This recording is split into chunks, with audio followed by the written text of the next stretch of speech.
Tired of living small, obeying invisible rules, and waiting for permission to be great? It's time to break free. Awaken your true self, build unshakable discipline, and master your mind. Let's read together Create Your Own Rules, a book of Vilbrun Augustin. Get How to Build an Unshakable Mindset on Amazon and start living on your own terms. Click on the link below to get yours. Introduction. Break free. You were not born to live by someone else's rules. You were not born to fit neatly into a system designed to keep you small, quiet, and predictable. Deep down, you've always known it. You feel it in the restless questions that wake you at night, in the fire that refuses to be extinguished no matter how much the world tries to drown it. You were meant for more than following a path you didn't choose, more than shrinking your dreams to fit inside someone else's comfort zone. More than waiting for permission to live fully, boldly, loudly. This book is your permission slip to break free. Free from the invisible cages that society builds. Free from the beliefs that tell you to play it safe, be realistic, stay small. Free from the fear that whispers, "Who do you think you are?" Because here's the truth. The life you want is waiting for you, but it demands something in return. It demands that you wake up. It demands that you question everything you were taught. It demands that you stop living by rules you never agreed to and start building your own. This journey is not about rebellion for the sake of rebellion. It's about liberation.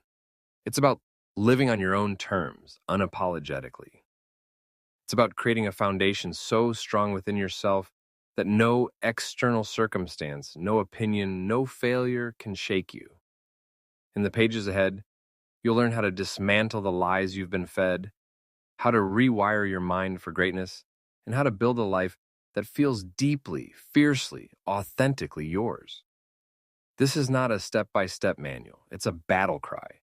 It's a reminder that you are powerful beyond measure, not because someone told you so, but because you decided to be. Are you ready to take back control? Are you ready to break free, build your own rules, and design a life so true to you that it lights a fire everywhere you go? If you are, then turn the page. Your new life starts now. Here's your upgraded Chapter 1, Society's Trap. Chapter 1, Society's Trap. The mass of men lead lives of quiet desperation. Henry David Thoreau, when you look around, what do you really see? You see people who have traded their dreams for routines. People who walk through life like ghosts, burdened by invisible chains they don't even realize they're wearing. You see individuals who were once children filled with limitless imagination and wild ambition, now confined to the narrow boxes society built for them, boxes labeled normal, successful, acceptable. And the most tragic part? Most of them believe this is all there is. They believe that playing it safe, keeping their head down, following the rules, and chasing hollow achievements is the definition of a good life. They are trapped, not by physical walls, but by mental cages made of fear, tradition, and quiet surrender. The blueprint you never agreed to society hands you a blueprint the moment you are born. You didn't design it, you didn't agree to it, and yet you are expected to follow it without question. Go to school. Get good grades. Choose a respectable career. Get married, buy a house, work until you're 65. Retire quietly, and maybe, just maybe, enjoy a few scraps of freedom at the end of your life. This blueprint is sold to you as the golden ticket to happiness. But the reality is far different. Depression rates are skyrocketing. Anxiety is a global epidemic. According to the World Health Organization, more than 280 million people worldwide suffer from depression, and much of it is tied not to personal failure, but to a system that was never designed for human flourishing, only for human efficiency. Most people are not living. They are merely existing. They are following a path that was never theirs to begin with, anesthetizing themselves with distractions, the quiet ache inside them that knows they were meant for something greater, the illusion of freedom. None are more hopelessly enslaved than those who falsely believe they are free. Johann Wolfgang von Goethe. Modern society loves to brag about how free you are. You can choose your career. You can choose your partner. You can choose what shoes to buy, what music to listen to, what TV shows to binge. But choice without consciousness is not freedom. It's manipulation. The options you're given are carefully curated within invisible walls. You're free to choose, but only from a narrow menu of pre-approved lives. Step too far outside the lines. Quit the job, question the system, refuse the narrative, and you'll be met with judgment, ridicule, even isolation. Real freedom is not about picking between door A or door B. Real freedom is building your own damn door.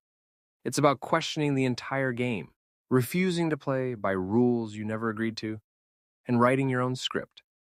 The comfort conspiracy, comfort is the most seductive trap of all. It doesn't announce itself like fear does. It doesn't demand your attention like failure does. It simply wraps you in soft lies. Stay here, it's easier, it's safer. Don't risk it. Don't make a fool of yourself. Don't dream too big. But comfort is a slow death. It robs you of growth, robs you of passion, robs you of the very life force that makes existence worth living.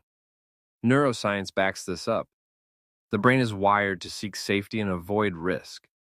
The amygdala, the part of your brain responsible for fear responses, is designed to protect you. But in a world where physical threats are rare, it ends up protecting you from change, growth, and opportunity instead. If you let comfort dictate your life, you will stay trapped in the known, and the known is often a graveyard for dream and the silent scream inside you. You feel it, don't you? That restless voice inside you that whispers at night when the world goes quiet. That gnawing sensation that there must be more than this. More than working a job you hate, more than living for weekends and 2 weeks of vacation a year, more than trading your precious, one-time only life for a paycheck and a mortgage. That voice is your truth trying to break through the noise. It's the real you, the wild, limitless, fearless part of you, screaming for air under the suffocating layers of expectations and social programming.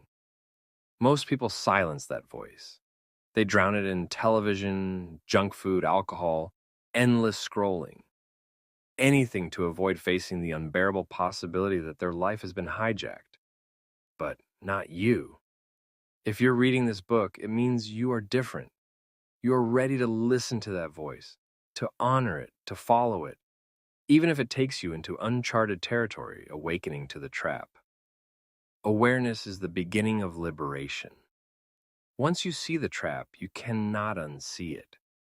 You cannot pretend that living a life of quiet desperation is normal or good enough. You cannot go back to sleep. You start to realize that everything you were taught about success, about failure, about happiness must be questioned. You start to realize that freedom is not something society will give you. It's something you must take, and it will cost you. It will cost you the comfort of fitting in. It will cost you the approval of the masses. It will cost you the fake security of the known. But what you gain is worth infinitely more. Your life, your soul, your power. Summary. Chapter 1. Where in your life are you living by a blueprint you never chose? What comforts are actually cages? What is the silent dream or truth inside you that you have been ignoring? Write it down. Face it, because awareness is the first strike against the trap. Chapter 2. The mindset shift. Whether you think you can or you think you can't, you're right. Henry Ford. If Chapter 1 was about seeing the trap, Chapter 2 is about breaking free from it. And that freedom begins with your mind.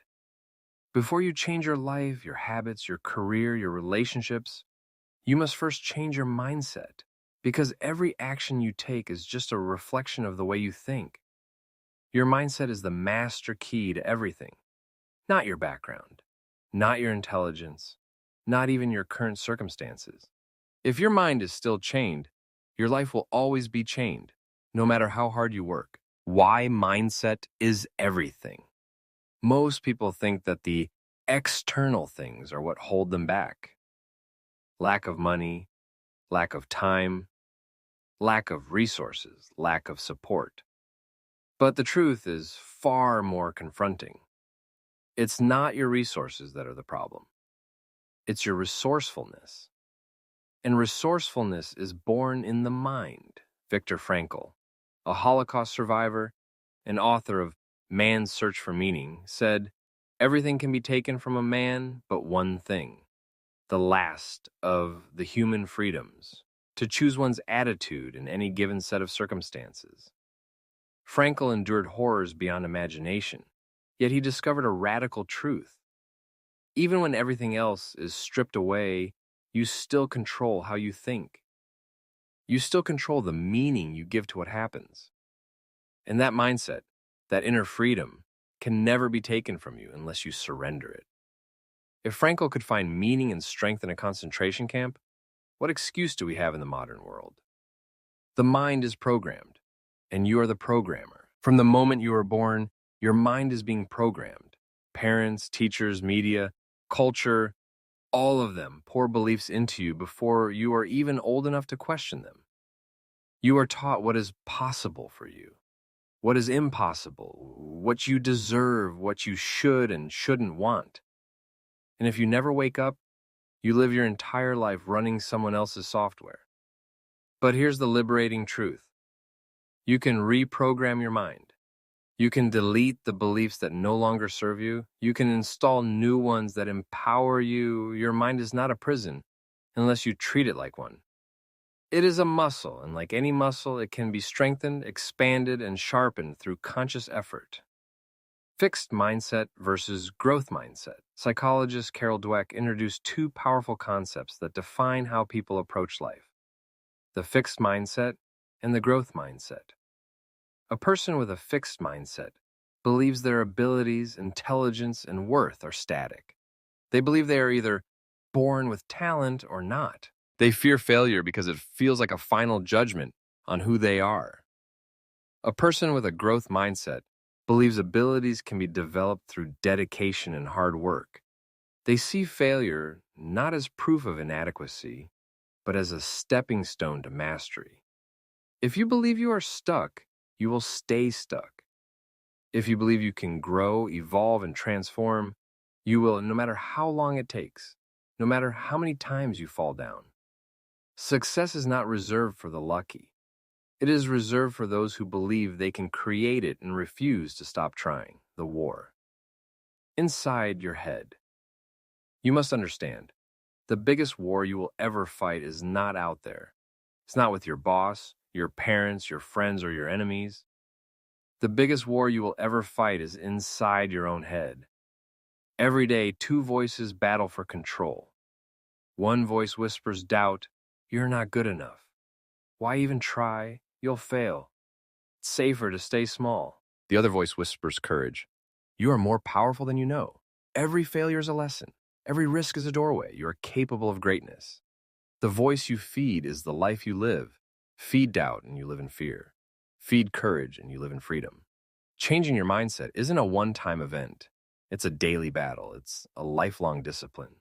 But every time you choose faith over fear, belief over doubt, possibility over limitation, you win. And over time, you rewire your brain to expect success, to seek opportunity, to grow stronger from every challenge instead of breaking under pressure. Mindset shifts that will set you free. Here are fundamental shifts you must embrace if you want to live on your own terms, from victim to creator. Stop asking, "Why is this happening to me?" and start asking, "How can I use this?" From scarcity to abundance. Stop believing that success is limited or reserved for the lucky few. There is enough for everyone, if you're willing to do the work. From fear of failure to fear of regret. Failure hurts, but regret haunts forever. Choose the pain that leads to growth, not the pain that rots your soul. From instant gratification to long-term vision. Sacrifice what you want now for what you want most. Short-term pleasure is cheap. Long-term greatness is priceless. Final truth. You were born limitless. You are not born timid, afraid, or small. You were born limitless, pure potential, pure possibility, pure fire. It's the world that tried to tame you. It's the false beliefs that tried to shrink you. It's fear that tried to bury you under layers of realism, responsibility, and common sense. But the real you, the bold, brilliant, limitless you, is still there, waiting. Change your mind, and you change your life. Change your life, and you change the world. Summary of Chapter 2. What beliefs about yourself were programmed into you that you now realize are not true? In what area of your life do you need a mindset shift to move forward? If you believed 100% in your ability to create your dream life, what would you do differently starting today? Write it down. Feel it. Act on it. Chapter 3. Build your own rules. If you obey all the rules, you miss all the fun. Katharine Hepburn. In the previous chapters, you woke up to the realization that society's blueprint was never designed for your happiness. You started reprogramming your mind to believe that you are the creator of your life, not a passive character in someone else's story. Now, it's time to go even deeper. It's time to build your own rules, consciously, deliberately, and unapologetically. Because here's the truth. If you don't create your own rules for living, you will spend your life living by rules that were never meant for you. Rules built by people who settled for far less than what was possible. You were not born to fit into a mold. You were born to shape reality according to your vision. Rules are invisible scripts until you rewrite them. Every day, without even realizing it, you are following invisible scripts. Work hard until retirement, then you can relax. Don't rock the boat. Be realistic. It's selfish to want more. Follow the safe path. These are not universal truths. They're just repeated ideas, handed down from generation to generation until they feel like facts. But facts and beliefs are not the same. A fact is gravity will pull you down if you jump. A belief is you must work 9 to 5 until you die. See the difference? When you realize that almost every rule you've been following is just a belief, not an unbreakable law of nature, you free yourself to question, reshape, or destroy those rules. You free yourself to write your own code for living. How to build your own rules. Building your own rules isn't about being reckless or rebellious for the sake of it. It's about creating a framework that serves your growth, your happiness, your truth. Here's how to start. 1. Identify the rules you're currently following. You can't change what you're not aware of. Take inventory of the shoulds that dictate your life. Where did they come from? Your parents, your culture, fear of judgment? Example, I should get a real job. I should stay in this relationship because it's comfortable. Question each one brutally. Ask, is this truly mine or was it planted in me? 2. Define what matters to you. If you strip away society's expectations, what do you truly value? Freedom, creativity, adventure, contribution, mastery? You must know what you stand for because if you don't, the world will decide for you, and it will not choose in your favor. Clarify your personal commandments, your non-negotiables. Example, I value freedom over security. I value growth over comfort. I value authenticity over approval. 3. Create new rules that align with your vision. Now you write your rules, bold, intentional, and personal. Here are examples. I choose purpose over paycheck. I do not dim my light to make others comfortable. I define success by my joy, not by external validation. I honor my intuition above societal expectations. These rules are not for decoration. They are your armor. They guide your decisions, your actions, your identity. Whenever life pressures you to conform, you return to your rules. They remind you who you are. Yes, you will face resistance. Understand this. When you start living by your own rules, people will resist you. Not because you are wrong, but because your freedom exposes their chains. Your courage will make people uncomfortable. Your authenticity will trigger their insecurities. Your refusal to settle will shine a spotlight on where they have given up. Let them be uncomfortable. Let them whisper. Let them doubt. You are not here to live a life small enough to fit inside someone else's approval. You are here to build a life so true, so bold, so aligned with your soul that it sets your world on fire. And maybe, just maybe, gives others permission to do the same. Building your own rules is the ultimate freedom. When you live by your own rules, something magical happens. You stop feeling the desperate need to prove yourself. You stop being addicted to validation. You stop chasing hollow goals that mean nothing to you. You move differently. You speak differently. You live differently. You live with clarity, purpose, and inner peace because you know you are aligned with your truth, not enslaved by fear. You stop merely existing. You start creating. And that's when life stops feeling like a burden and starts feeling like an exhilarating, sacred adventure. Affirmation for Chapter 3. I am the architect of my life. I build my own rules. I trust my truth more than anyone's expectations. I live boldly, authentically, and unapologetically. Summary of Chapter 3. Most of the rules we live by are not facts. They are beliefs handed down by others. True freedom comes from questioning these inherited beliefs and creating your own rules based on your authentic values. Building your own rules is not about rebellion for its own sake. It's about designing a life that serves your highest self. You will face resistance, but your freedom is worth the discomfort. The moment you start living by your own rules, you step into real power, real purpose, and real joy. Chapter 4. Rule breakers who change the world. Here's to the crazy ones. The misfits, the rebels, the troublemakers, the round pegs in the square holes. Because the people who are crazy enough to think they can change the world are the ones who do. Apple, Think Different campaign. If you look around you at the inventions you use, the freedoms you enjoy, the very way you think, you'll realize something profound. Almost everything worth having was given to you by someone who broke the rules. Someone who refused to accept this is just how things are. Someone who stared at the status quo and said, no, I see something better. The world doesn't change because of obedience. The world changes because of defiance, intelligent, courageous, visionary defiance. In this chapter, we will walk alongside the rebels, the revolutionaries, the trailblazers, the ones who shattered the old systems and, in doing so, created a new reality for all of us. They didn't just build lives, they built legacies. Rosa Parks, The Power of Silent Rebellion.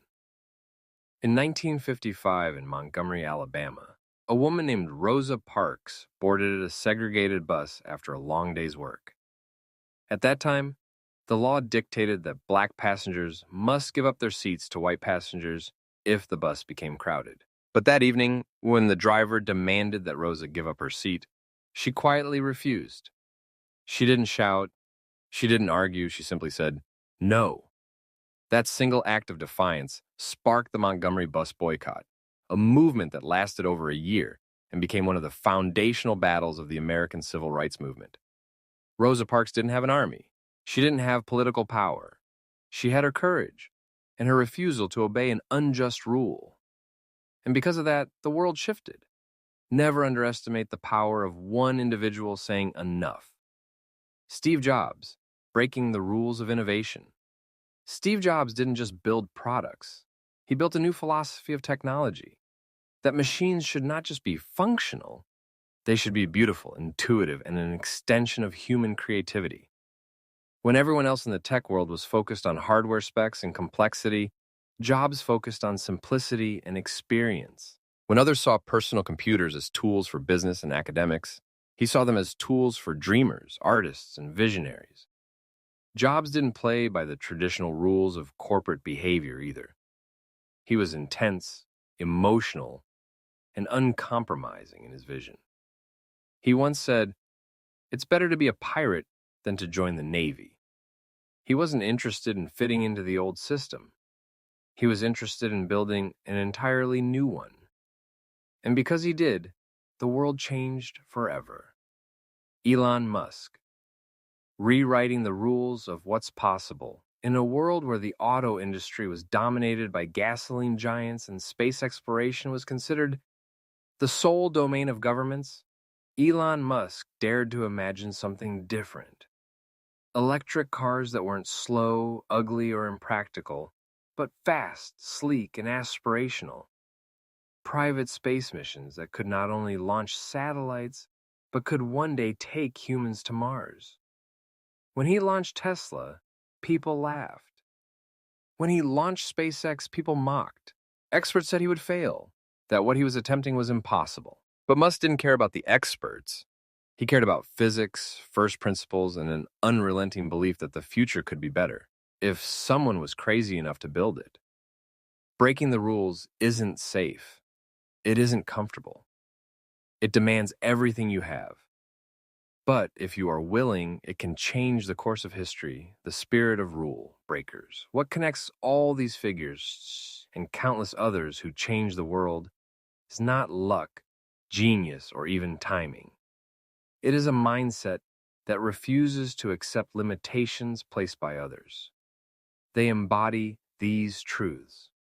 Rules are made by people, and people can be wrong. Systems exist to be improved, not worshipped. The future belongs to the bold, not the obedient. They understood that the price of challenging the status quo is often criticism, misunderstanding, and isolation. But they also understood that the price of not challenging the status quo is even higher.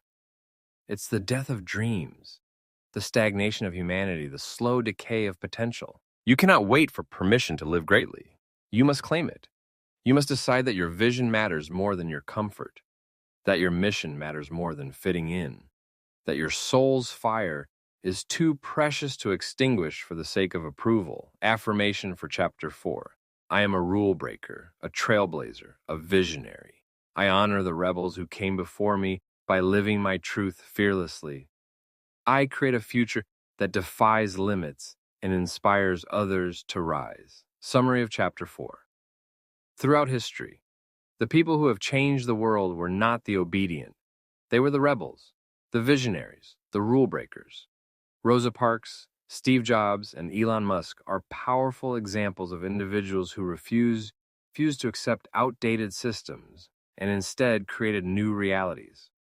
Rule breakers understand that criticism, resistance, and failure are inevitable parts of greatness, and they keep going anyway. Building a legendary life requires courage, resilience, and the willingness to stand alone when necessary.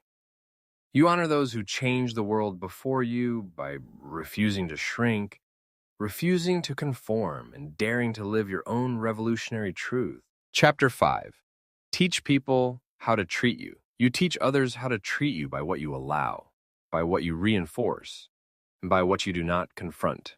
Tony Gaskins. If you want to change the quality of your relationships, the starting point is not to demand more from others. It is to demand more from yourself. The uncomfortable but liberating truth is this: people will only treat you as well as you require them to, not through ultimatums, manipulation, or anger, but through the invisible language of your self-respect, your energy, your standards, and your consistent actions. Every time you accept behavior that hurts you, disrespects you, or diminishes your light, you are silently telling the world, this is acceptable. This is the standard. And every time you walk away from disrespect, every time you say no to what does not honor you, every time you set a boundary and enforce it with unwavering self-love, you are telling the world, I'm not available for anything less than respect, love, and honor. You are training the people around you, not with your words, but with your life. Boundaries are a declaration of your worth. Setting boundaries is one of the highest acts of self-love. It is standing in the mirror and saying to yourself, I am worthy. I am enough. I am sacred. I will no longer abandon myself for the comfort of others. Without boundaries, you will find yourself exhausted, drained, resentful, and disconnected from your true self. You will wonder why people keep crossing lines, not realizing you have not clearly drawn those lines, or you have drawn them in sand, not stone. A boundary says, I love you, but I will not allow you to treat me with cruelty. I respect you, but I will not allow your chaos into my peace. I care for you, but I must care for myself first.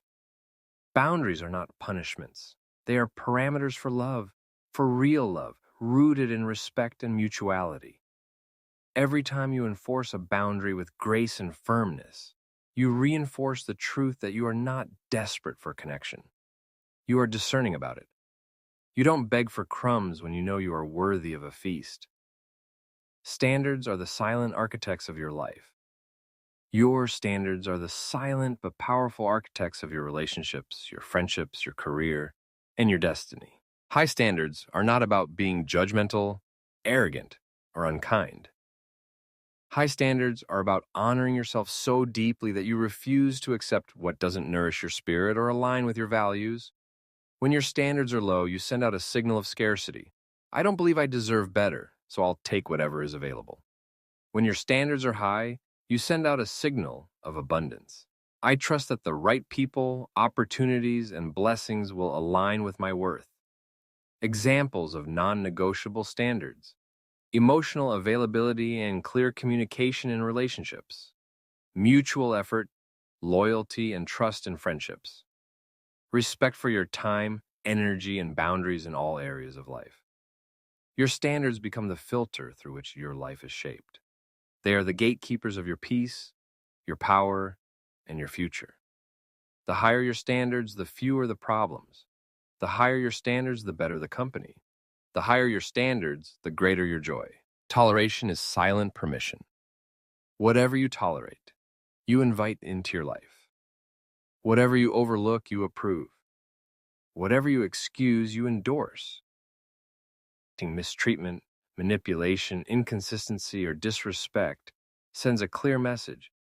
You can treat me this way, and I will stay. But when you stop tolerating the bare minimum, when you stop making excuses for poor behavior, when you stop betraying yourself for acceptance, you become magnetic to the right people, people who value you without needing to be convinced. You don't have to threaten, explain, or beg for better treatment. You simply have to embody your worth and let your actions speak louder than your explanations. You don't fix people, you fix your standards, and by doing that, you fix your life. Your energy teaches before your words do. Long before you say a word, people feel you. They feel whether you honor yourself. They feel whether you are desperate for approval or standing strong in your truth. Energy never lies. When your energy radiates self-worth, authenticity, and peace, two things happen. Those who are aligned with love, respect, and truth are drawn closer. Those who are aligned with manipulation, disrespect, and chaos are repelled or revealed. You won't have to fight for your place in anyone's life. You won't have to prove yourself endlessly. You will simply stand in your truth, and what is meant for you will recognize you instantly. You don't demand respect. You command it through the way you love yourself unapologetically. You don't chase love.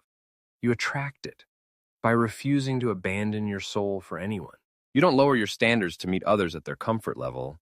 You stay elevated and you invite them to rise or leave. Affirmation for Chapter 5. I honor myself with unshakable boundaries and sacred standards. I'm not available for anything less than respect, love, and truth. My energy speaks my worth before I utter a single word. I teach the world how to treat me by how fiercely and lovingly I treat myself. Reflection for Chapter 5. You are constantly teaching people how to treat you through what you tolerate, what you enforce, and how you embody your own worth. Boundaries are not selfish. They are sacred acts of self-protection and self-respect. High standards filter out what is misaligned and protect your peace, energy, and future. Tolerating mistreatment is silently permitting it. Raising your standards is reclaiming your power. Your energy, not just your words, trains the world to recognize and respect your worth. Chapter 6. Discipline is your superpower. We must all suffer one of two pains: the pain of discipline or the pain of regret. Discipline weighs ounces, regret weighs tons. Jim Rohn: the world often glorifies talent, luck, intelligence, and even ambition. But if you look closely at anyone who has built a life of true excellence, you will see that their real advantage was not raw talent or perfect timing. It was discipline. Discipline is the bridge between your dreams and your reality. It is the invisible hand that builds your future, one small, consistent choice at a time. It is the voice inside that says, I don't feel like it today, but I'm doing it anyway, because my future is worth more than my current mood. Without discipline, dreams die as fantasies. Without discipline, potential rots in frustration. Without discipline, talent is wasted and opportunities slip away silently. Discipline is not just a tool, it is a superpower. And the beautiful thing is, you don't have to be born with it. You can build it. You can sharpen it. You can turn it into your strongest weapon in a world where most people quit at the first sign of difficulty. Discipline is a daily act of self-respect. Many people see discipline as punishment, as something harsh, something restrictive, something that takes the fun out of life. But real discipline is not self-punishment. It is self-respect in action. It is saying to yourself, I love my future self enough to do what is hard today. I honor my vision enough to delay gratification today for the reward that is coming tomorrow. Every time you choose to get up early instead of sleeping in, every time you finish the project instead of procrastinating, every time you hold yourself accountable when no one is watching, you are showing massive, powerful self-love. You are choosing long-term fulfillment over short-term pleasure. You are choosing to protect your dreams from your own worst impulses. You are choosing to lead yourself instead of being led by your fleeting emotions. That is power. That is freedom. And the more you practice discipline, the more powerful and free you become. Motivation is fleeting. Discipline is forever. Motivation feels good. It's that rush of excitement, that fire in your belly when you start a new project, a new goal, a new journey. But motivation is a feeling, and feelings are temporary, unpredictable, and unreliable. They come and go like the wind. If you rely on motivation to guide your life, you will only move when it's easy, exciting, and fun. And you will stall the moment things get uncomfortable, boring, or hard. But discipline? Discipline shows up whether you feel like it or not. Discipline says, I don't negotiate with my feelings when it comes to my future. I do the work because it's who I am, not just because it's what I feel like doing today. Motivation starts the race. Discipline finishes it. Motivation opens the door. Discipline builds the house. The champions, the legends, the world changers, they all had days they didn't feel like showing up. They had seasons of doubt, fear, exhaustion. But they kept moving anyway. That is why they built legacies instead of excuses. Discipline creates freedom, not restriction. Here's one of life's greatest paradoxes. The more disciplined you are, the freer you become. Financial discipline creates financial freedom. Health discipline creates energetic freedom. Time discipline creates lifestyle freedom. Emotional discipline creates mental peace. When you are undisciplined, you are enslaved to your impulses, your cravings, your bad habits, your moods. You are a prisoner of your lower self. But when you master discipline, you take control of your destiny. You no longer live at the mercy of the moment. You build momentum that carries you through the hard days. You create a life by design, not by default. True freedom is not doing whatever you want, whenever you want. True freedom is having the strength to choose what serves you, even when it's hard, so that you can live a life most people only dream about. Discipline is a muscle. Train it. You are not born disciplined. Nobody is. Discipline is a muscle, and just like any muscle, it gets stronger through deliberate, repeated use. Every time you follow through on a commitment, even a tiny one, you strengthen that muscle. Every time you do the thing you promised yourself, you build trust with yourself. Start small. Set one non-negotiable habit a day. A 10-minute walk, journaling, reading pages, meditating. Keep your word to yourself in small ways before expecting yourself to perform miracles. Celebrate your follow-through, not just your big wins. Over time, your discipline becomes automatic. It becomes your nature. It becomes who you are, not just what you do. And when that happens, success becomes inevitable. Not overnight, but absolutely, undeniably, inevitably. Because discipline turns mountains into molehills. It turns impossible dreams into inevitable victories. Affirmation for Chapter 6. I am disciplined. I honor my future more than my feelings. I am consistent even when it's hard. Every act of discipline builds my freedom, my power, and my destiny. Reflection for Chapter 6. Discipline is not punishment. It is self-respect turned into daily action. Motivation is fleeting, but discipline endures. It is the true fuel behind greatness. The more disciplined you become, the freer you are across every area of life. Discipline is a muscle that grows stronger every time you keep your promises to yourself. Discipline transforms your dreams from hopes into inevitable realities. Chapter 7. Master self-control. He who conquers himself is the mightiest warrior. Confucius. Imagine being able to walk through the chaos of life with your head held high, untouched by the storms around you. Imagine not being thrown off course by anger, temptation, fear, or impulse. Imagine having the strength to choose your highest self even when your emotions scream for you to react otherwise. This is the quiet, invisible power of self-control. Not the rigid, joyless self-denial that many fear, but the calm, steady mastery of your emotions, your reactions, your desires, and your mind. Self-control is not about suppression. It is about liberation. It is about becoming so free within yourself that you are no longer enslaved by fleeting cravings, toxic emotions, or destructive habits. The real battle of life is not against other people. It is against your own lower nature, the part of you that seeks comfort over courage, reaction over reflection, instant gratification over true fulfillment. When you master self-control, you master your life. When you master self-control, you become a force that no external circumstance can break. Emotional mastery. Feel everything, but be ruled by nothing. Self-control begins with emotional mastery. Not by pretending you don't feel anger, sadness, jealousy, fear, or doubt, but by refusing to let those emotions dictate your behavior. You're allowed to feel everything, but you are not obligated to obey everything you feel. There's a moment, a tiny but powerful moment, between stimulus and response. Something happens to you. You feel a wave of emotion rise, and in that moment, you have a choice.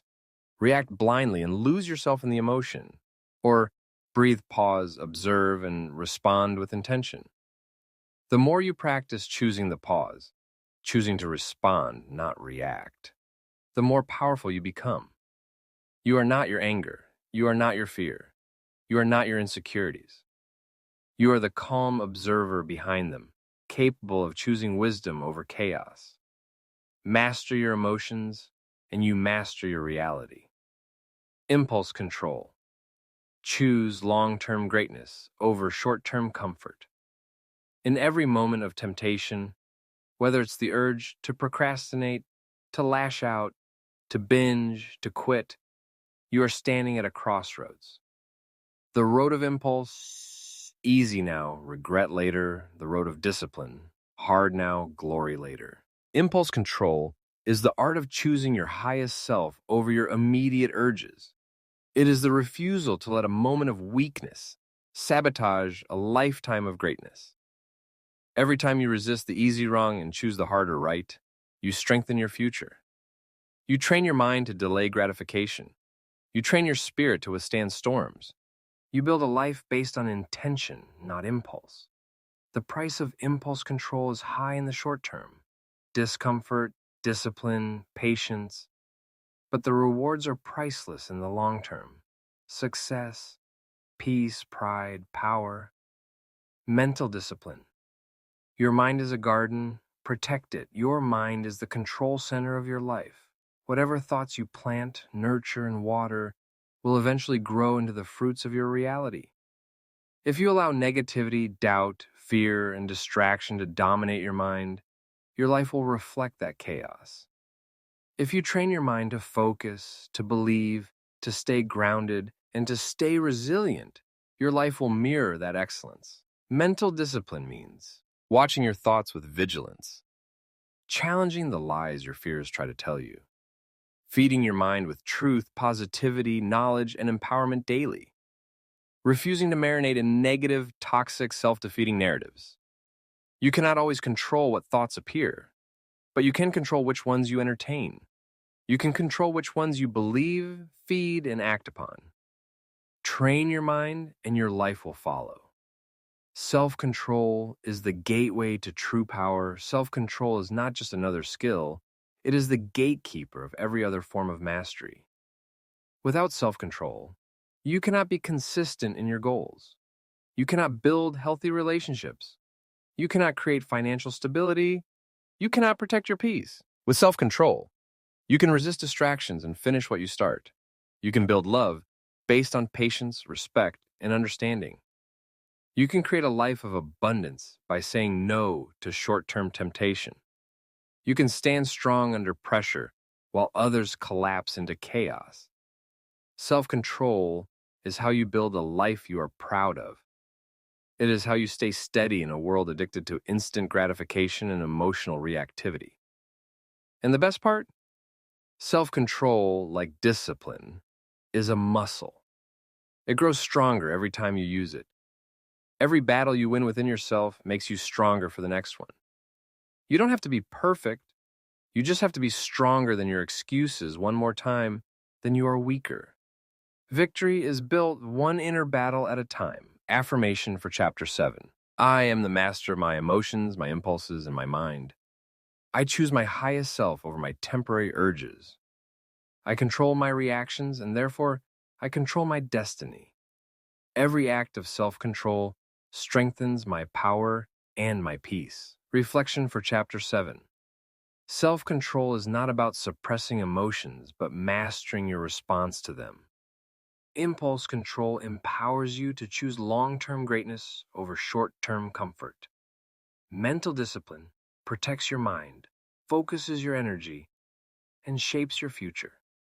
Self-control is the foundation for consistency, success, and inner peace. Every act of self-mastery builds a stronger, freer, more powerful you. Chapter 8. Motivation is overrated. Build systems. You do not rise to the level of your goals. You fall to the level of your systems. James Clear. For most of your life, you've been told that success is about staying motivated. That if you just stay inspired, if you just stay hungry, you can do anything you dream of. But here's a truth that most people don't want to hear. Motivation is a myth. Motivation is a feeling. And like all feelings, it is temporary. It is unreliable. It is unpredictable. It comes and goes without asking your permission. You can feel unstoppable one morning and completely drained by the afternoon.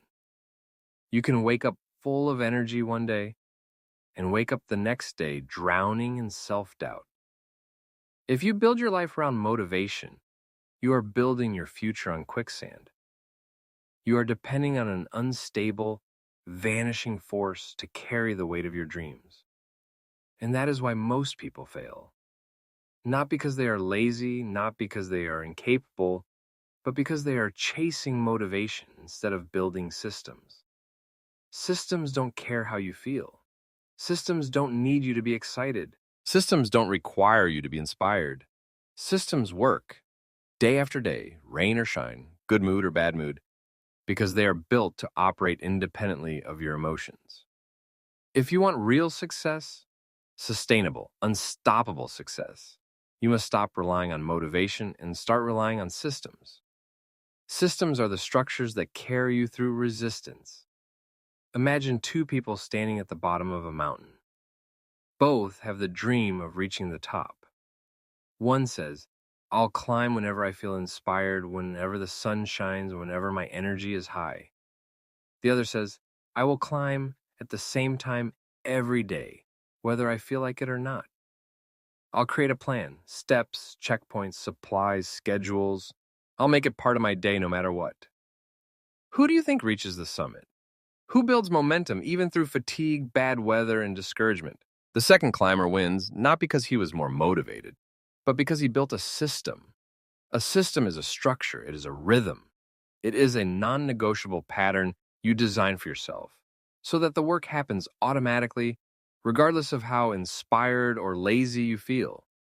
When your life runs on systems, you don't have to constantly wrestle with yourself to find motivation. You simply follow the system you built when you were clear-headed, committed, and wise. The system becomes your autopilot, carrying you forward even when your emotions try to pull you backward. Motivation is emotional. Systems are strategic. Motivation depends on how you feel. Systems depend on how you plan. Motivation is loud, exciting, fiery, but short-lived. Systems are quiet, steady, sometimes even boring, but deeply effective. Motivation screams, let's run a marathon today. Systems whisper, let's run 2 miles today, and 2 tomorrow, and 2 the next day until the marathon is inevitable. Motivation hypes you up to start. Systems ensure you finish. If you design smart systems, habits, routines, environments that pull you forward, you remove the need for constant emotional energy. You make your success a default, not a daily struggle. The secret is not to stay motivated, it is to stay moving. Even when motivation disappears, how to build systems that set you free. Building systems is not complicated, but it requires intentionality. It requires you to stop living reactively and start designing your life proactively. Here's how. 1. Simplify your goals into daily actions. Break big dreams into small, actionable steps you can take every day without overthinking. 2. Automate your success triggers. Remove friction. For example, if you want to work out in the morning, lay out your clothes and shoes the night before, make it easy to follow through. 3. Schedule. Don't negotiate. Set specific times for important actions. If it's scheduled, it's sacred. You don't ask yourself if you feel like it, you just do it. 4. Track your streaks, not your feelings. Focus on consistency, not intensity. Winning the day matters more than winning the week. 5. Adjust, refine, but never quit. Systems are living things. Tweak them when needed, but never abandon them because of a bad day or a bad week. When you build systems around the person you want to become, you are no longer fighting yourself every day. You simply live inside the design you created for your highest self. Systems create freedom, not restriction. Some people resist building systems because they think it will make their life rigid, boring, mechanical. They fear losing their freedom. But the truth is, systems are what give you real freedom. When you automate your greatness, you free your mind from constant decision fatigue. You free your emotions from the daily war between desire and discipline. You free your life from chaos, procrastination, and regret. Systems allow you to save your energy for creativity, connection, exploration, passion, because the basics are already handled. Systems create the foundation that lets you soar. Without systems, you are a prisoner of chaos. With systems, you are the architect of your destiny. Affirmation for Chapter 8. I trust my systems, not my moods. I build habits that carry me when motivation fades. I am consistent, strategic, and unstoppable. I design my days with wisdom, and success is the natural result. Reflection for Chapter 8. Motivation is fleeting. Systems are sustainable. Systems allow you to take consistent action even when you don't feel inspired. Good systems simplify your goals into daily, automated habits. Systems create freedom by eliminating daily decision fatigue and emotional battles. If you want predictable, lasting success, stop chasing motivation and start designing powerful systems. Chapter 9. Upgrade your mindset for greatness. Whether you think you can or you think you can't, you're right. Henry Ford. The battlefield of life is first and foremost a battlefield of the mind. Before you win in your career, your health, your relationships, your dreams, you must first win in your mind. Because no matter how talented you are, no matter how many opportunities life throws your way, if your mindset is infected with fear, doubt, limitation, and excuses, you will sabotage every opportunity before it even has a chance to bloom. Your mindset is the lens through which you see the world. If your lens is cracked, dirty, and narrow, then no matter how beautiful the view, all you will see is limitation, distortion, and impossibility. But if your lens is clear, wide, and full of possibility, you will see opportunities where others see obstacles, hope where others see despair, and solutions where others only see problems. The good news is that your mindset is not fixed. It can be upgraded. It can be strengthened. It can be rebuilt. Just like a muscle, just like a skill, just like a system. The only question is, are you willing to do the deep work to change the way you think? Because if you change your thoughts, you will inevitably change your life. The power of beliefs. What you believe shapes what you achieve. Every action you take, every decision you make, every risk you avoid or embrace is driven by an invisible engine, your beliefs. If you believe you are worthy of success, you will act boldly and consistently. If you believe you are destined to fail, you will hesitate, procrastinate, and eventually quit. If you believe opportunities are everywhere, you will find them. If you believe life is against you, you will confirm that belief over and over again. Your beliefs act like self-fulfilling prophecies. They are magnets that attract evidence to support whatever story you are telling yourself. For example, imagine two entrepreneurs launching a business. Entrepreneur A believes she is resilient, creative, and capable of figuring things out. Every time she faces an obstacle, she sees it as a puzzle to solve. She keeps adjusting, keeps learning, keeps building. Entrepreneur B believes she's unlucky and that success is reserved for special people. Every time she faces an obstacle, she sees it as proof that she is doomed. She gives up faster, complains louder, and blames others. After a year, one of them has a thriving business. The other has a long list of excuses. It wasn't fate. It wasn't luck. It was mindset. Your beliefs either build bridges or walls. They either open doors or close them. They either propel you toward greatness or anchor you in mediocrity. You must guard your beliefs like a king guards his throne. Growth mindset versus fixed mindset, the key to unlocking potential. In her groundbreaking research, psychologist Carol Dweck introduced the concepts of the fixed mindset and the growth mindset. A fixed mindset believes that abilities, intelligence, and talents are static. You either have them or you don't. People with a fixed mindset avoid challenges, give up easily, and feel threatened by the success of others. A growth mindset believes that abilities, intelligence, and talents can be developed through effort, learning, and perseverance. People with a growth mindset embrace challenges, persist through obstacles, and are inspired by others' success. If you want to upgrade your life, you must relentlessly cultivate a growth mindset.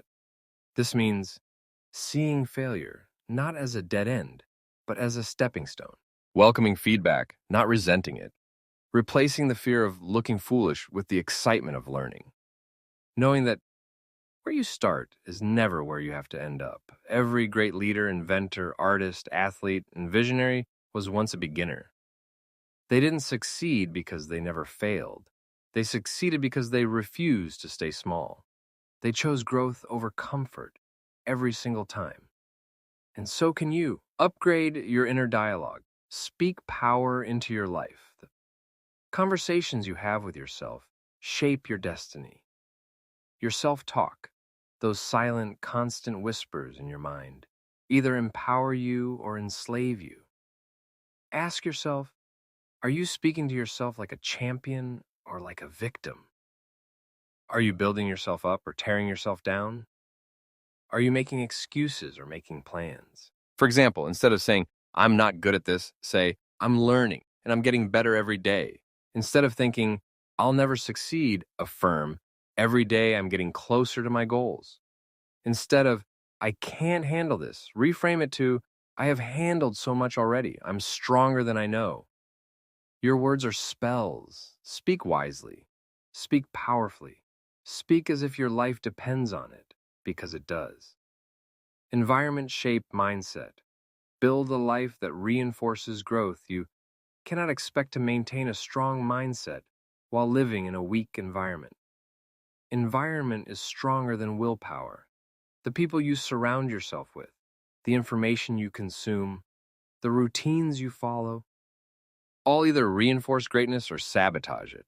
If you want to upgrade your mindset, upgrade your environment, surround yourself with people who challenge, uplift, and inspire you. Read books, watch content, and listen to mentors who expand your thinking. Create daily routines that fuel your energy, sharpen your focus, and anchor you in purpose. Just like a seed grows best in rich, fertile soil, your mind grows best in a nourishing environment. You owe it to yourself to plant your dreams in good ground. Affirmation for Chapter 9. My mind is powerful, limitless, and always expanding. I choose beliefs that build me, not break me. I see challenges as opportunities. I speak greatness into my life every single day. I am upgrading my mindset, and through it, I am upgrading my entire life. Reflection for Chapter 9. Your mindset shapes your reality more than any external factor. Your beliefs act as self-fulfilling prophecies. Guard them wisely. Cultivating a growth mindset turns failures into fuel for future success. Your inner dialogue must be intentional, empowering, and visionary. Your environment either supports your greatness or suffocates it. Choose wisely. Chapter 10. Live in your truth unapologetically. Be yourself. Everyone else is already taken. Oscar Wilde. The greatest prison people live in is the fear of what other people think. Everywhere you turn, society tries to mold you, contain you, edit you into something smaller, quieter, more acceptable. You're told to fit in, to follow the rules, to tone it down, to be realistic. But greatness was never born from conformity. Freedom was never found in fear. True happiness, the deep, soul-igniting kind, only comes when you live your truth unapologetically. Living your truth doesn't mean you will always be understood. It doesn't mean everyone will clap for you. It means you refuse to betray yourself in exchange for the approval of others. It means you are loyal to your soul, even if the world misunderstands you. The world needs your authentic voice, your real dreams, your raw magic, not the watered-down version you think is safer. When you shrink to fit, you rob the world of your true gift. When you live boldly, you give others permission to do the same, why most people hide their true selves. From an early age, we are taught, directly and indirectly, that acceptance is conditional. Be this way, and we'll love you. Act like that, and you'll belong. Speak your truth too loudly, and you'll be rejected. Dream too big, and you'll be mocked. And so, layer by layer, many people build masks. Masks of politeness, masks of perfection, masks of normalcy. They silence their own voices. They abandon their wild dreams. They choose comfort over courage. They choose fitting in over standing out. But here's the truth. Every time you betray yourself to please others, a piece of you dies. And eventually you wake up wondering why you feel lost, hollow, unfulfilled, even if you are surrounded by applause. You were not born to be a chameleon. You were born to be a lighthouse, the cost of living small. When you deny your truth, you don't just lose authenticity. You lose vitality. You lose passion because you are suppressing your real desires. You lose energy because pretending is exhausting. You lose clarity because you are constantly second-guessing yourself. Think about it. Have you ever spent an entire day pretending to be someone you're not? At a job, in a relationship, in a conversation? By the end of that day, you're not just tired, you're spiritually drained. Living small suffocates your soul. Living your truth liberates it. And yes, living unapologetically will scare some people. It will threaten those who are still imprisoned by their own fears. But it will also attract the people, opportunities, and experiences that are meant for the real you. When you live your truth, you stop chasing. You start attracting. How to live your truth. Unapologetically, living your truth requires courage, but it is a courage that grows with practice. Here's how you can start. Know yourself deeply. Spend time understanding your real desires, values, dreams, and boundaries. If you don't know who you are, you'll always be vulnerable to being shaped by others. Accept that not everyone will like you. This is not a tragedy, it's liberation. You are not here to be universally liked. You are here to be real. Your authenticity will repel the wrong people and magnetize the right ones. 3. Speak your truth, even when your voice trembles. You don't need to be loud. You just need to be honest.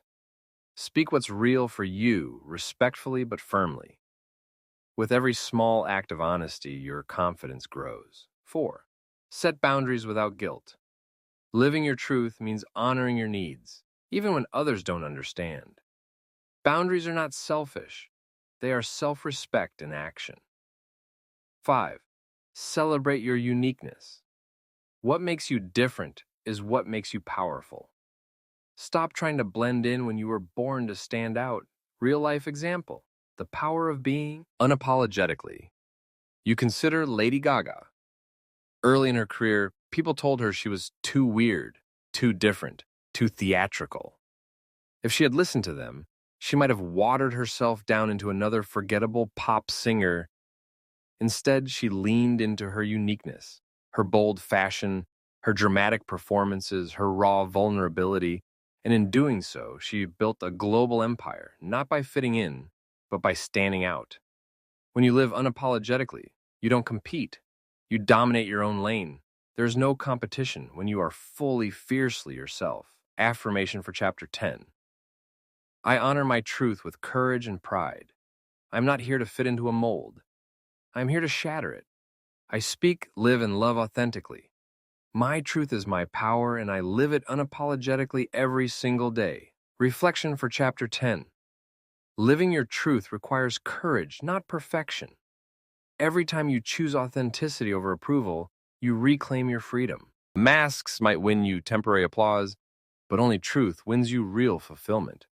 The world doesn't need another copy. It needs your original brilliance. When you live your truth unapologetically, you attract the people and opportunities meant for you. Chapter 11. From Failure to Glory. Only those who dare to fail greatly can ever achieve greatly. Robert F. Kennedy, Failure. The word itself often echoes like a heavy judgment, as if a momentary fall could permanently define a life, as if a single wrong turn could nullify all the roads you have yet to travel. From childhood, we are conditioned to fear it, to avoid it at all costs, to see it as a black mark against our worth. But this is a lie, a dangerous illusion that keeps people small, timid, and stuck in the illusion that perfection must precede success. In truth, failure is not the opposite of success. It is the raw material from which success is built. It is the teacher that humbles the ego, sharpens the spirit, and forges a strength far greater than anything comfort could ever create. Every legendary story, every name that history remembers, every movement that shook the world was born from moments of devastating defeat. The people who rise to greatness are not the ones who never stumble. They are the ones who refuse to let the fall be their final chapter. They recognize failure not as the death of their dreams, but as the fire that tempers their will, the brutal mentor that refines their purpose, and the cleansing storm that strips away what is weak so that only what is unstoppable remains. Why failure cuts deep and why it must. Failure is painful precisely because it exposes the gap between where we are and where we want to be. It reveals the distance between the dream and the current reality, forcing us to confront the parts of ourselves that are still unprepared, undisciplined, or afraid. It hurts the pride, it shakes the confidence, it tests the belief we have in ourselves and the future we hope to create. But pain is not punishment. It is purification. Pain has always been nature's catalyst for evolution. A muscle grows by first tearing. A bone strengthens by first breaking and healing. A heart grows wiser by first shattering and mending. Failure, therefore, is not a sign you are cursed. It is a sign you are in the sacred process of transformation. If you could succeed at everything the first time you tried, you would never grow, you would never adapt, and you would never become capable of handling the greater blessings that life is preparing for you. You are not being punished by your struggles. You are being prepared for your greatness, the reality behind overnight success. We love to romanticize success stories, to imagine that the heroes we admire simply got lucky or had it easy, because if we believe that lie, we excuse ourselves from walking through the necessary fire.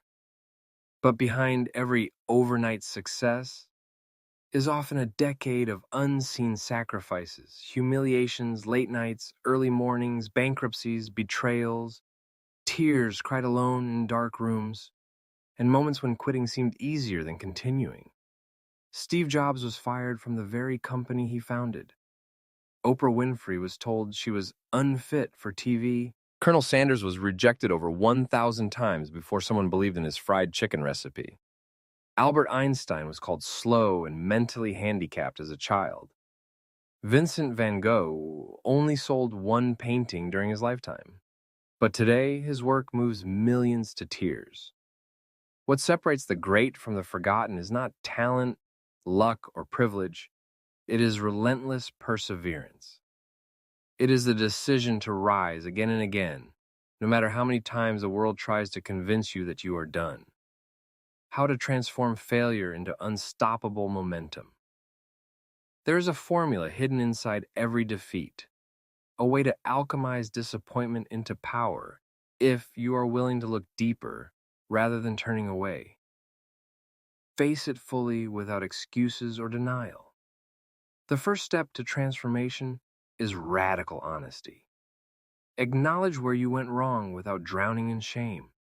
Excuses weaken you. Ownership empowers you. As the saying goes, you cannot heal what you refuse to feel. 2.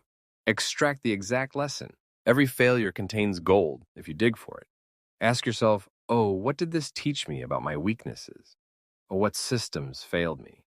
Or what skills do I need to sharpen? Write the lessons down. Study them. Let them become blueprints for your next moves. Adapt quickly. Winners are not just stubborn, they are flexible. They pivot, adjust, tweak, and recalibrate. They don't abandon the dream. They refine the strategy until it works. 4. Build a higher pain tolerance. The most successful people are not those who feel no pain. They are those who learn how to carry it without being crushed. They develop emotional calluses, thicker skin, deeper reserves of resilience. Turn your wounds into wisdom. Instead of hiding your failures, share your journey. Your scars can become lighthouses for others who are walking through their own storms. Example, turning setback into legacy, Walt Disney. A name now synonymous with magic, wonder, and imagination, faced bankruptcy multiple times before his dreams took root. He lost the rights to his first beloved cartoon character, Oswald the Lucky Rabbit, because he didn't understand contract law. Most would have quit. Disney didn't. Instead, he went back to the drawing board and created Mickey Mouse, building an empire from the ashes of betrayal. The most powerful things you create often come right after your most painful losses. Affirmation for Chapter 11. Every failure refines me into a stronger, wiser, and more unstoppable version of myself. I do not fear defeat. I welcome the lessons it brings. I rise higher after every fall. My destiny is built not in spite of my failures, but because of them. I am relentless. I am resilient. I am rising. Reflection for Chapter 11. Failure is not proof you are not enough. It is proof you are courageous enough to try. Every failure carries seeds of wisdom that can blossom into unimaginable success. True champions are not those who never fall, but those who never stay down. There are no wasted struggles, only wasted opportunities to learn and grow. Your failures are the battle scars of a soul that refuses to give up. Chapter 12. Trust your inner compass. Your time is limited, so don't waste it living someone else's life. Don't be trapped by dogma, which is living with the results of other people's thinking. Steve Jobs. In a world that is louder than ever, a world flooded with opinions, expectations, algorithms, trends, and voices shouting at you from every corner, the greatest danger you face is not external failure, but internal disconnection. It is so easy, almost effortless, to lose yourself while trying to be what others expect, to follow maps drawn by people who have no idea where your soul was designed to go. But somewhere inside you, deeper than fear, deeper than confusion, deeper than noise, there is a compass. It is ancient, it is wise. It knows. And if you dare to slow down enough to listen, if you dare to trust it, even when the road ahead looks foggy, uncertain, and terrifying, that inner compass will lead you to places the world could never map out for you. Why we struggle to trust ourselves. Most of us were trained from a young age to seek validation outside ourselves. We were taught to ask, am I doing this right? Do you approve? Am I good enough yet? And somewhere along the way, we learned to silence our own instincts in favor of playing by someone else's rules. Rules that were never made for our dreams, our hearts, or our unique genius. We were taught to trust the authority figure, the institution, the expert, everyone but ourselves. Yet history's greatest breakthroughs, revolutions and masterpieces, were not born from people who obeyed. They were born from people who dared to trust the unseen whisper inside them more than the shouts of the crowd outside what it means to trust your inner compass. Trusting yourself is not arrogance. It's alignment. It is the radical belief that you were created with a unique blueprint, that your instincts are not random, and that your deepest desires were planted in your heart for a reason. Your inner compass is not perfect. Sometimes fear or ego can distort it. But when you learn to clear away the noise to reconnect to your intuition, you will find a guidance system more precise than anything external. Trusting your inner compass means choosing purpose over approval, prioritizing inner peace over external praise, honoring the difference between fear and intuition, moving even when the path is unclear, because your spirit says go. The power of inner guidance. Real examples. Consider the story of Steve Jobs. He dropped out of college, a move most people would call reckless, to follow his intuition that traditional education was not aligned with the path he needed to walk. He wandered. He studied calligraphy just because it fascinated him. At the time, it made no logical sense. Years later, that random interest in typography became the reason the Macintosh computer had beautiful fonts. A small detail that helped change the entire personal computing industry. Or think of Malala Yousafzai. In a culture where young girls were told to be silent and submissive, she trusted the fierce inner voice that told her to speak out, even when it nearly cost her life. That same compass led her to become the youngest ever Nobel Prize laureate, inspiring millions around the globe. Neither of them could have proven the validity of their intuition beforehand. They had to walk in faith, not certainty. How to strengthen your inner compass. Your inner compass gets sharper the more you use it, like any muscle. Here's how to reconnect with it. 1. Create stillness. The world is loud. Your soul is quiet. If you want to hear your intuition, you must create daily silence, moments free from screens, noise, and distractions. 2. Feel it in your body. Intuition often speaks through sensation. A feeling of tightness might signal something is wrong. A spark of excitement might signal alignment. Learn to listen to the language your body speaks. 3. Differentiate fear from instinct. Fear shrinks you. Intuition expands you. Fear shouts worst-case scenarios. Intuition whispers possibilities. 4. Take small, bold actions. You build trust with yourself by acting on your inner guidance, even in small ways. Every time you follow your intuition and survive, whether it goes perfectly or not, you teach yourself that your inner voice can be trusted. Stop outsourcing your decisions. Advice is helpful, but nobody knows your path like you do. Before you ask others, ask yourself, what do I already know deep down? Walking your own road. Even when it's lonely, there will be seasons where trusting your inner compass feels isolating. When everyone else is choosing the safe path, and you choose the uncertain one. When they laugh, doubt, criticize, and you must walk anyway. Understand this. Loneliness is often the price of authenticity. But the reward is freedom, fulfillment, and living a life that was actually meant for you, not a copy-paste existence crafted for someone else. Affirmation for Chapter 12. I trust the wisdom within me. I do not need permission to follow my path. I honor the quiet knowing that lives inside my soul. Even when the world doubts, I will not doubt myself. My inner compass is clear, powerful, and always leading me to my highest destiny. Reflection for Chapter 12. The loudest voices outside you are often far less wise than the quiet whisper within. Trusting yourself is not recklessness. It is radical self-respect. Your intuition is a sacred gift. Sharpen it, listen to it, act on it. Your true path may not make sense to others. It only needs to make sense to your soul. When you walk guided by your own spirit, you create a life that feels alive, aligned, and deeply yours. Chapter 13. Stay unshakable under pressure. Anyone can hold the helm when the sea is calm. Publilius Cyrus. It is easy to appear strong when life flows effortlessly. When the skies are clear, the water's calm, and the wind's gentle.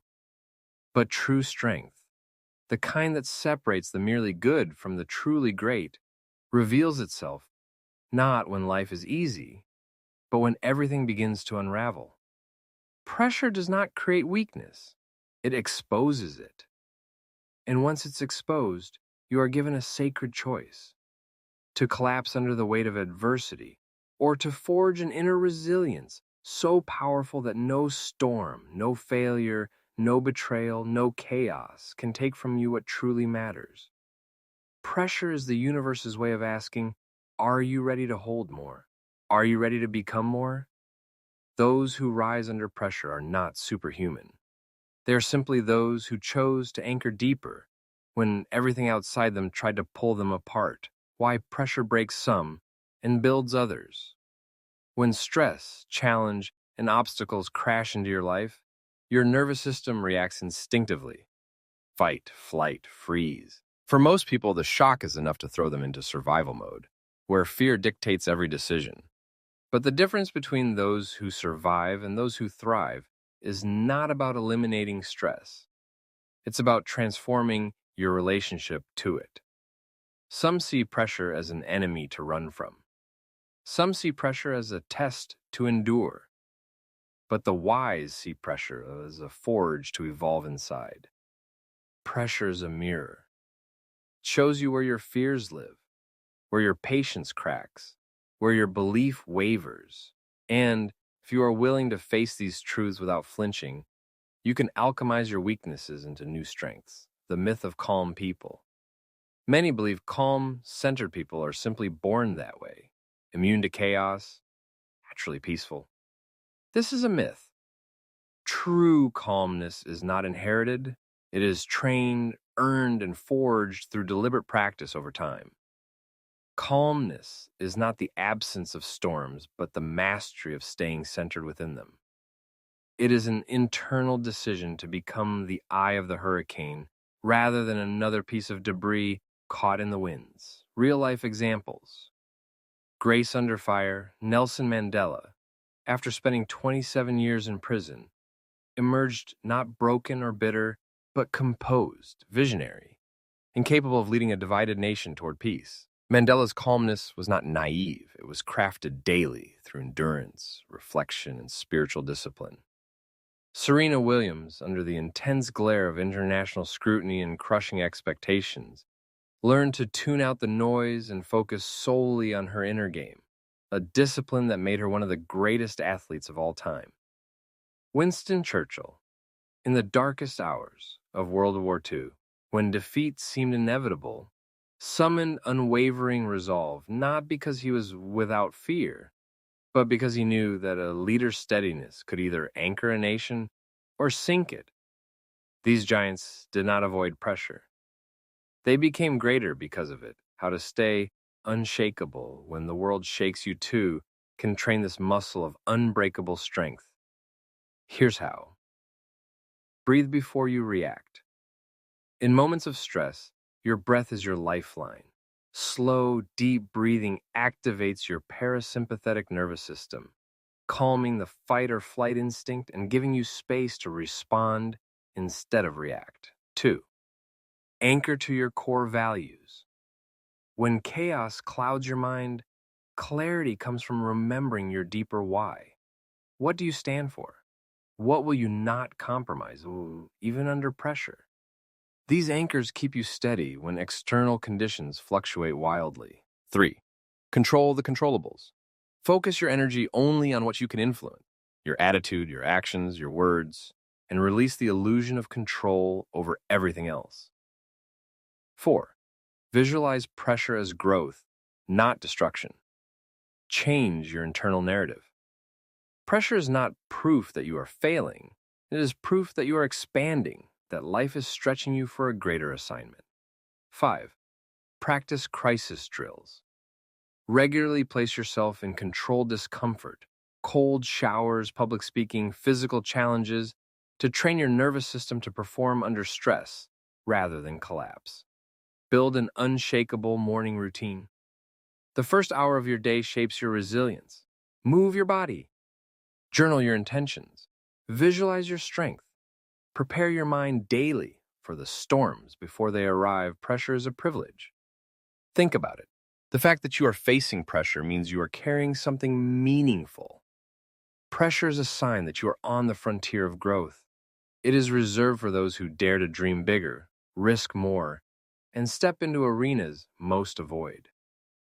If you had no potential, no ambition, no great calling, life would not bother testing you. Pressure is not proof that you're weak. It's proof that you're needed. Affirmation for Chapter 13. I remain calm, focused, and powerful no matter the chaos around me. I see pressure not as a threat, but as a forge for my greatness. I breathe, I anchor, I rise. No storm can drown the fire that burns within me. Reflection for Chapter 13. Pressure does not define you. How you respond to it does. True calmness is a skill, not a gift, and you can train it starting today. Every storm you survive makes you stronger, wiser, and more prepared for the next level of your destiny. Life does not test the weak. It tests the ready. You are not just built to withstand pressure. You are built to rise through it. Chapter 14. Build a circle that fuels you. You are the average of the 5 people you spend the most time with. Jim Rohn. No matter how ambitious, talented, or self-driven you are, you will never rise to your full potential if you are surrounded by people who drain your energy, dilute your vision, or diminish your self-belief. Humans are social beings. We naturally absorb the thoughts, emotions, habits, and expectations of those closest to us, often without even realizing it. And so, one of the most powerful and life-altering choices you will ever make is to build a circle that fuels you rather than fractures you. The right people will not just stand beside you when it's easy. They will call you higher when you want to settle, remind you of your power when you forget, and refuse to let you shrink when you were born to soar. Why your circle matters more than you think. Your environment shapes your evolution. If you spend your time around dreamers, doers, builders, and believers, you are constantly reminded of what is possible. Their energy lifts you. Their standards challenge you.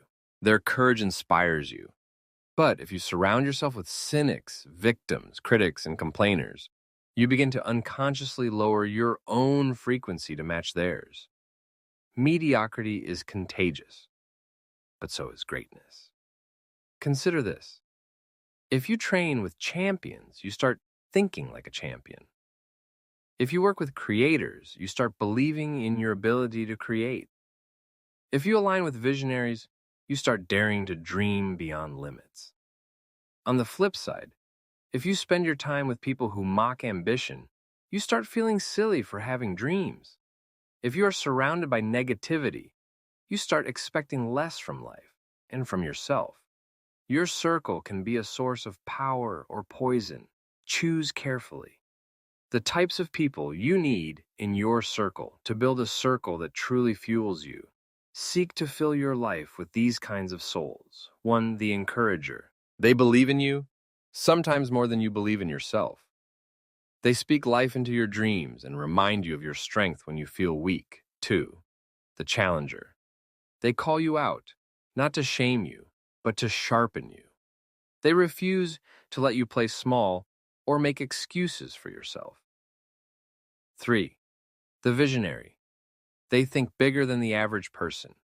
Being around them stretches your mind and forces you to think beyond your current limits. 4. The supporter. They show up when it matters, not just in the victories, but also in the messy, painful moments. 5. The teacher. They share knowledge, wisdom, and experiences that help you grow faster and wiser. Your circle does not have to be huge. In fact, small but powerful is better than big and weak. It is far better to have 3 real allies than 30 casual acquaintances who barely understand your mission. How to recognize when it's time to upgrade your circle. Sometimes growth requires outgrowing. Not everyone who started the journey with you is meant to finish it with you. Pay attention to these warning signs. You feel drained, anxious, or uninspired after spending time with certain people. They mock or belittle your dreams, even jokingly. They are threatened by your growth instead of celebrating it. You feel you have to dim your light to make them comfortable. Conversations revolve around gossip, complaints, and low-energy drama rather than ideas, growth, and solutions. If any of these patterns show up consistently, it's not a coincidence, it's a signal. And the bravest thing you can do is honor your own evolution by creating distance without resentment. Real-life examples, the power of the right circle. Oprah Winfrey often speaks about how she intentionally surrounded herself with people who lifted her higher. Mentors like Maya Angelou and trusted friends who encouraged her to step into her full power. She did not allow toxic relationships to survive in her atmosphere. LeBron James, one of the greatest athletes of all time, built a team behind the scenes, friends, advisors, and mentors who helped him navigate not just basketball, but business, branding, and personal development. His success was not just about individual talent, but about collective strength. Elon Musk, in building Tesla and SpaceX, surrounded himself with bold thinkers, engineers, and innovators who dared to challenge the impossible alongside him. Without a strong circle, his visions would have remained science fiction. These examples are proof. You go further, faster, and with greater joy when your circle is aligned with your destiny. How to build and protect your high-vibration circle. Audit your current environment. Who energizes you? Who depletes you? Be ruthlessly honest. Energy never lies. Be the person you want to attract. If you want loyal, driven, inspiring people around you, become loyal, driven, and inspiring yourself. Like energy attracts like energy. Expand your spaces. Attend events, masterminds, workshops, and communities where high-energy people gather. Your future allies may not be in your current neighborhood. Go find them. Set boundaries without guilt. You owe people kindness, not unlimited access to your energy. Protect your dream like a fire. Only invite those into your space who add fuel, not those who throw water on it. Affirmation for Chapter 14. I attract powerful, loving, and inspiring souls into my life. I build a circle that lifts me, sharpens me, and grows with me. I choose connection over convenience, alignment over approval, greatness over comfort. My circle fuels my destiny, and together we rise higher. Reflection for Chapter 14. Your environment shapes your evolution more than your ambition does. Curate it with fierce intentionality. Your circle should not just like you. They should challenge, inspire, and expand you. Loyalty to your growth sometimes requires distance from those who resist it. Small, powerful circles create massive momentum. You do not owe everyone access to the next level of you. Chapter 15. Design a life you're proud of. The biggest adventure you can take is to live the life of your dreams. Oprah Winfrey. Life is not something that simply happens to you. It is something you are constantly shaping with every thought you entertain, every choice you make, and every standard you uphold. And yet, too many people live like passengers in their own story, drifting from day to day, reacting instead of creating, surviving instead of thriving. But you are not here to settle. You are here to design a life so aligned with your soul's truth that every breath feels like a quiet revolution against mediocrity. You are here to sculpt a reality that one day, when you look back, you will say with unwavering pride, I built this. I lived fully. I honored my calling. Designing a life you're proud of is not about chasing perfection. It's about living with deep intention, about crafting a life that reflects your real values, real passions, real dreams, not society's expectations, not your parents' fears, and certainly not the watered-down version of success the world tries to sell you. You are the architect, not the audience. Imagine your life as a masterpiece under construction. If you are not actively designing it, chances are someone else, society, culture, peers, outdated systems, will hand you a blueprint filled with limits, compromises, and regrets. Every choice you make either builds the life you want or delays it. Saying yes to things that drain you is a brick laid toward resentment. Saying no to things that misalign is a brick laid toward fulfillment. Investing time in your craft is a brick laid toward mastery. Ignoring your passion is a brick laid toward regret. You are laying bricks every single day. The question is, are you building something beautiful or something burdensome, the pillars of a life you're proud of? When you consciously design your life, you must think about it holistically. Not just career success, not just wealth, but a life that feeds your spirit on every level. Here are the key pillars you must honor. 1. Purpose. What gives your life meaning? What work, mission, or contribution makes you feel most alive? Without purpose, even the highest achievements feel hollow. 2. Passion. What activities, pursuits, or interests set your soul on fire? Passion energizes you, fuels creativity, and keeps life vibrant. 3. People. Who surrounds you? Relationships should nourish, not deplete you. Choose to build a life with those who reflect your values and vision. 4. Health. Your body is your vehicle for your dreams. Without energy, strength, and vitality, you cannot sustain greatness. 5. Freedom. Freedom, financial, emotional, creative, gives you the space to make choices that align with your truth rather than desperation. 6. Joy. Are you allowing yourself to experience beauty, adventure, play, and wonder? A life without joy is simply existence, not living. If you build a life that honors all 6 pillars, you won't just succeed, you'll thrive. Real-life examples, living by design, not default. Steve Jobs famously said, "Your time is limited, so don't waste it living someone else's life." He designed a life centered around innovation, creativity, and pushing human potential, even if it meant defying norms and risking failure. J.K. Rowling, after hitting rock bottom, broke, jobless, and raising a child alone, chose not to give up, but to lean into her passion for storytelling, designing a life where imagination could be her salvation. Jay Shetty, a former monk turned motivational speaker, chose to step away from traditional success paths and build a life around wisdom sharing, impact, and purpose. even when no clear path existed. None of these individuals found their dream lives by accident. They designed them with intention, courage, and relentless alignment. How to begin. Designing your life today, you don't need to have it all figured out to start. You just need to start intentionally steering your life instead of drifting. Define what success means to you. Forget society's definition. What truly matters to you? Write a personal manifesto. Declare the values, priorities, and vision that will govern your choices. Eliminate what doesn't belong. Ruthlessly cut out commitments, habits, and distractions that do not serve the life you are building. Plan your ideal days. Your life is made of days. If you can design a day that feels aligned, you can design a life that feels extraordinary. Stay flexible but focused. Your dreams may evolve. Allow that. But never lose focus on living with purpose and authenticity. The cost of living on autopilot. If you don't design your life, years will slip through your fingers.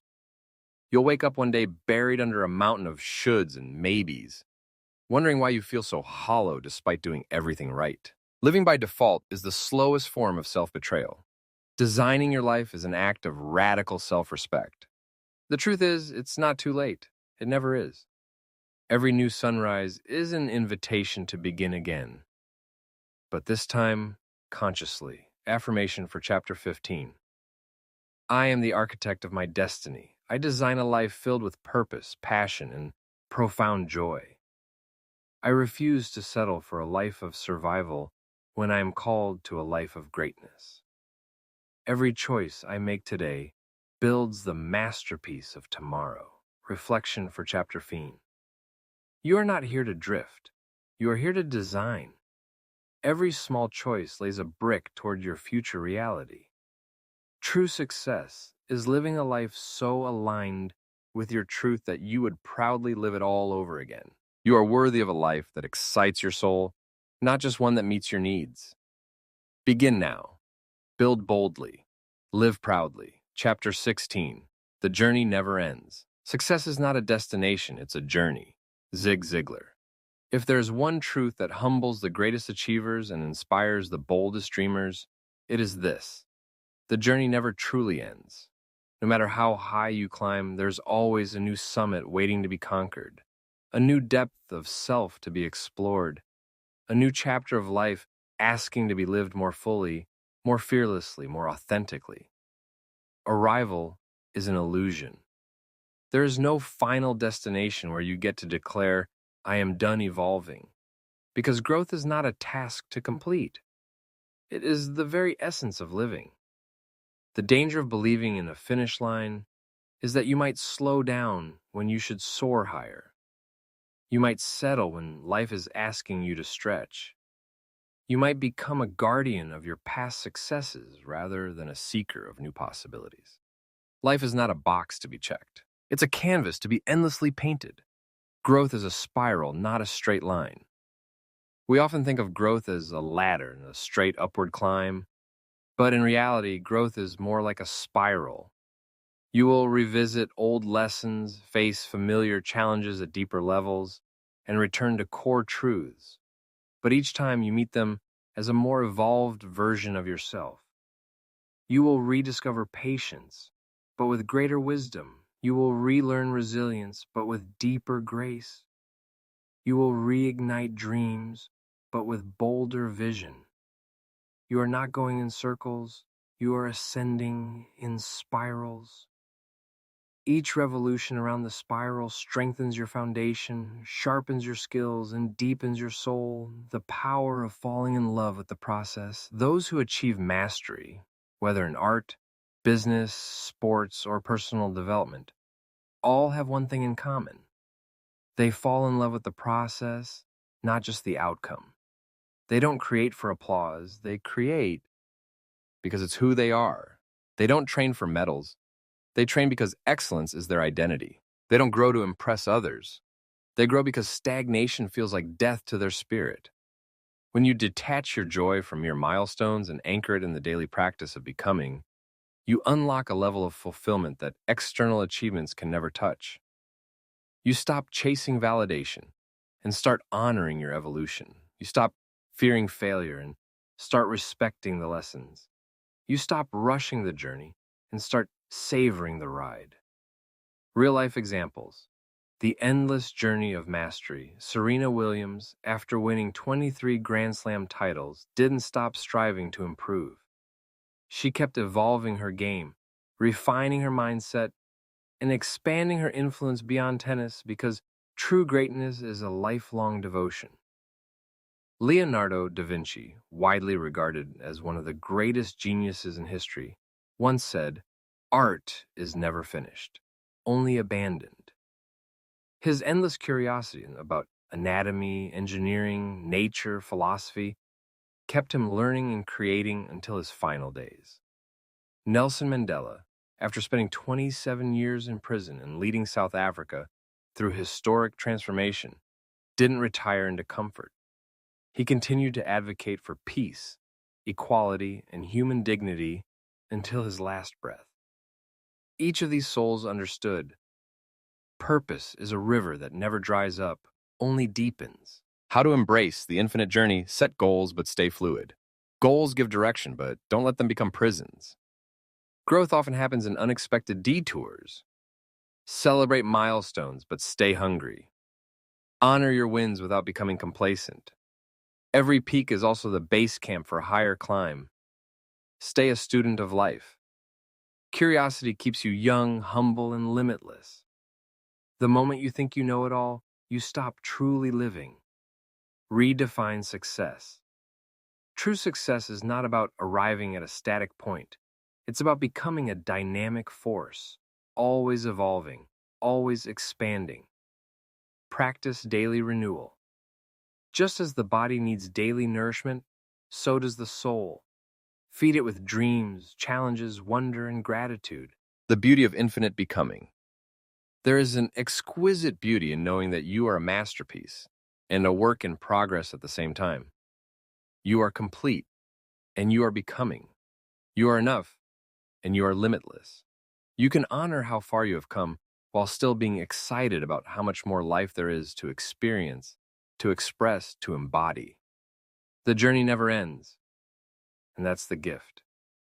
Because it means there's always a new horizon calling you, a deeper truth to discover, a higher version of yourself waiting to be born. Stay curious, stay hungry, stay brave. The best is always still ahead. Affirmation for Chapter 16. I am a masterpiece in motion. I celebrate my growth and remain open to infinite becoming. Every step I take, every lesson I learn, every dream I chase is part of my beautiful, endless journey. I trust the path, honor the process, and dance with destiny, knowing the best is yet to come. Reflection for Chapter 16. Growth has no expiration date. Your evolution is infinite. Celebrate milestones, but never let them become ceilings. True joy comes not from arriving, but from endlessly becoming. Falling in love with the process sets you free from fear and fuels you with purpose. Your best self is not a destination. It's a daily choice to rise higher. Conclusion. Your life, your rules, your responsibility, the meaning of life is to give life meaning. Viktor Frankl. At the end of all the striving, all the stretching, all the learning, and all the becoming, you will eventually come to one unavoidable truth. This is your life. No one else can live it for you. No one else can dream it for you. No one else can shape it, build it, or take ownership of it the way you can. You have walked through these chapters, awakening your mind, strengthening your spirit, sharpening your discipline, and daring to live authentically. And now standing here, you must decide, will you claim your power, or will you relinquish it to excuses, fears, and the comfortable lies the world whispers to those too timid to fully live? Freedom is not given. It is claimed. It is earned through conscious choices, daily courage, and relentless ownership. You are not a victim of your circumstances. You are not merely a product of your past. You are not defined by the labels, opinions, or limitations that others have tried to stamp upon you. You are, and always have been, the author of your own destiny. You are the artist painting the canvas of your life, the architect drafting the blueprint of your future, the captain steering the ship of your soul. Responsibility is the gateway to true freedom. Some people hear the word responsibility and recoil as if it's a burden to bear. But those who truly understand life know responsibility is not a prison, it is a portal. When you take full ownership of your life, your thoughts, your emotions, your actions, your dreams, You free yourself from the chains of blame, resentment, and regret. You realize that while you may not control every event that happens to you, you absolutely control how you respond, how you rise, and how you reinvent. Responsibility is the birthplace of empowerment. Empowerment is the birthplace of freedom. Freedom is the birthplace of greatness. No more waiting for permission. Stop. Waiting for permission to live fully. Stop waiting for someone to tell you that you are enough. Stop waiting for the perfect time, the perfect opportunity, the perfect confidence to appear. See 2025 Vilbrun Augustin, all rights reserved. The time is now. The opportunity is your life itself. The confidence is something you build with every bold step you take. The truth is, no one is coming to save you. no external savior, no magic shortcut, no fairy godmother will arrive to rescue you from an unfulfilled life. You're the hero you've been waiting for. You're the answer to your own longing. You're the light you've been searching for. Own it. All of it. The messy parts, the beautiful parts, the uncertain parts, the powerful parts. You get one life. Make it legendary one day. Decades from now, you will sit with yourself. Maybe in a quiet moment at sunset. Maybe in the stillness before sleep. And you will ask, did I live my truth? Did I chase my dreams or bury them? Did I create a life that reflected the fire inside me? Or did I smother it under fear? Make sure when that moment comes, your answer is a fierce, unapologetic yes. Make sure you live a life that doesn't just impress others, but deeply fulfills you. Make sure you leave behind a legacy not built on hollow achievements, but on authenticity, impact, courage, and love. You owe it to the child you once were, to the dreams you once dreamed, and to the future you can still create. You owe it to yourself. Final affirmation. I am the creator of my destiny. I rise above fear, above doubt, above limitation. I honor the call of my soul with boldness and grace. I live by my own rules, guided by my own truth. This is my life, and I choose to make it legendary. Reflection for the conclusion. No one else is responsible for your happiness, your growth, or your fulfillment. Only you are. Your life is your greatest masterpiece. Build it with courage, vision, and relentless authenticity. Responsibility is not a burden. It is your liberation. Every moment is an invitation to step into the fullness of who you are always meant to be. The greatest gift you can give the world is the most authentic, fully expressed version of yourself. This is your life, your rules, Your responsibility. Now go and create a masterpiece that the world has never seen before, and that your future self will stand and applaud. Final words to the reader, dear brave soul. If you are reading these words now, it means you made it. You walked with me through every chapter, every lesson, every challenge, and every invitation to rise higher into your truest self. And for that, I honor you. Writing these words was never about pretending to have all the answers. It was about lighting a torch and passing it to you so you could carry it into the vast, beautiful, wild unknown of your own extraordinary life. You're not here to live a carbon copy of someone else's dreams. You are not here to fit neatly into the boxes that society tries to cram you into. You're not here to merely survive, obey, or exist quietly at the edges of your own story. You're here to burn bright. You're here to break molds. You're here to live a life that leaves fingerprints on the world and a lasting echo in the hearts of those lucky enough to know you. There will be days when the old fears try to claw you back into smallness. There will be moments when doubts whisper that you're not ready, not worthy, not enough. Remember, those are lies. The truth is, you are infinitely capable, profoundly powerful, and divinely equipped for the journey that lies ahead. Every time you choose to show up, imperfectly, vulnerably, courageously, you are winning. Every time you honor your truth over your fear, you are rewriting your destiny. Every time you take responsibility for your life, you are planting seeds of greatness that will bloom for generations. You are the hope. You are the revolution. You are the masterpiece and the artist at once. Yet, you are not behind. You are not late. You are exactly where you are meant to be. Learning, growing, rising. There is no finish line, only new beginnings. There is no right path, only the one you choose to walk with conviction. There is no dream too wild, too big, or too sacred for someone like you. The world needs your voice, your vision, your heart. So go boldly, go unapologetically, go beautifully. This is your life. Own every moment of it. I believe in you. Now, go show the world who you really are. With all my respect and all my fire. Vilbrun Augustin, c. 2025 Vilbrun Augustin.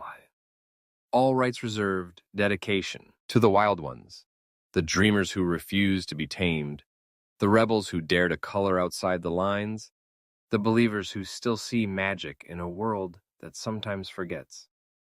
This book is for you, the souls who know, deep in their bones, that they were made for more than merely existing, the ones who feel the fire, even when the world tries to smother it, the ones who, despite the doubts, despite the falls, despite the scars, keep standing back up, stronger, wiser, and even more determined.